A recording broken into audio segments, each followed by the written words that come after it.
Je voudrais vous indiquer que le 18 décembre 2016, nous avons eu les élections qui ont vu 253 députés être élus à l'Assemblée nationale sur les 255, étant donné qu'il y a deux cas qui sont le cas donc de Divo et de Koubli qui vont être repris.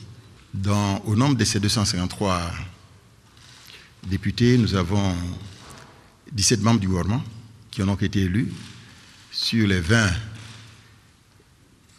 ministres candidats. Et vous savez que la séance inaugurale aura lieu cet après-midi à 14h30. Et selon une pratique politique de longue date, à la séance inaugurale, tous les députés élus doivent participer à cette session inaugurale, y compris bien sûr les membres du gouvernement. Mais vous savez aussi qu'il y a une incompatibilité d'être membre du gouvernement et être présent à l'Assemblée nationale.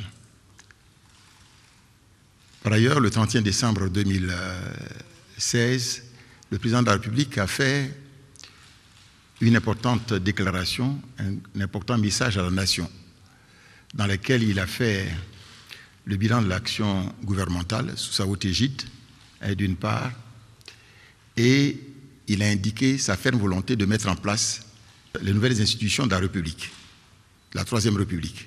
Dans ce message à la nation, il a bien voulu féliciter le gouvernement du travail accompli, ce qui vient d'ailleurs de nous confirmer tout à l'heure. Je voudrais dire que c'est fort de toutes ces considérations que j'ai remis la démission du Premier ministre et celle du gouvernement, formée donc le 12 janvier 2016, conformément donc à l'article 83 de la Constitution, la nouvelle Constitution. Je voudrais profiter de cette occasion pour exprimer ma profonde et infinie gratitude au président de la République, son Excellence M. Alassane Ouattara, de cette confiance qu'il a bien voulu nous accorder depuis notre nomination le 21 novembre 2012. Au cours de ces 4 années, nous avons essayé de faire en sorte que ces directives soient appliquées par le gouvernement. Je voudrais associer à ces remerciements son aîné, le président Aimé Henri Konan-Bédié. En terminant, je voulais dire que beaucoup de choses ont été faites, bien sûr, au niveau de ce gouvernement, mais aussi beaucoup de choses restent à faire.